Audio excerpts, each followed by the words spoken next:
बहुत बहुत धन्यवाद आप सभी साथियों का, जो लोग इस एक दिन के मौन उपवास में मेरे साथ बैठे।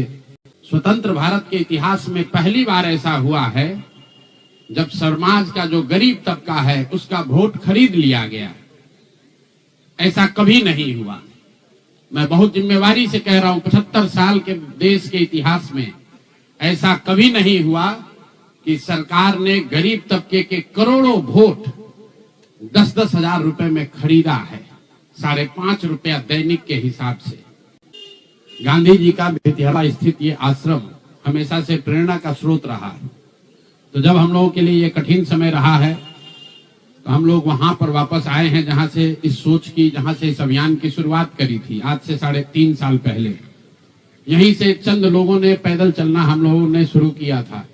देखते देखते 2-2.5 बरस में जन सुराज लाखों लोगों का परिवार बन गया। लाखों लोग इस सोच से जुड़े और सबसे बढ़ के बिहार में लाखों ऐसे लोग हैं जिनके मन में ये आशा जगी कि बिहार में भी कुछ बदल सकता है, बिहार में भी व्यवस्था बदल सकती है, बिहार में भी बच्चों के लिए पढ़ाई हो सकती है, यहाँ पर भी रोजगार हो सकता है, यहाँ पर से भी पलायन बंद हो सकता है। ये साधारण बात नहीं है। आप जब संविधान लिखा जा रहा था तो बाबा साहब अम्बेडकर ने क्या कहा है, जाकर पढ़िए। उन्होंने कहा कि मैं देश, आपकी जानकारी के लिए बता दूं, भारत उन चंद देशों में है जहां आजादी के बाद पहले दिन से यूनिवर्सल वोटिंग का राइट है कि गरीब से गरीब आदमी भी, अनपढ़ हो, पढ़ा लिखा हो, किसी वर्ग का हो, किसी जाति किसी धर्म का हो, उसको वोट देने का अधिकार है। अमेरिका जैसे देश में अधिकार मिलने में 10 को लग गए।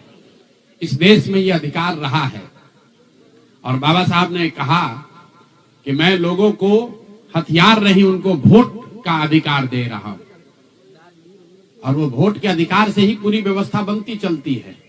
सरकार चुनाव के पहले योजना निकालती है कि जो लोग भी गरीब हैं, जो लोग, आप जो कैबिनेट का डिसीजन है उसको पढ़िए, उसमें लिखा गया है कि जो लोग भी इनकम टैक्स नहीं देते हैं और जो सरकारी नौकरी नहीं करते हैं, वो सारे परिवार के लोग, उनको 2-2 लाख रुपया दिया जाएगा रोजगार करने के लिए। और फिर अगले 1 महीने तक सरकारी व्यवस्था लगाकर महिलाओं को 10-10 हजार रुपए देकर उनका वोट खरीदा जाता है। उनके पीछे सरकार की व्यवस्था लगती है, वो पैसा लेकर बदल ना जाए। उनको जीविका के समूहों से जोड़ा गया, उनको जीविका की दीदियों को उनके पीछे लगाया गया कि भाई तुम जाकर इसी पर वोट करना। ये हुआ है, तब आपको ये प्रचंड बहुमत दिख रहा है।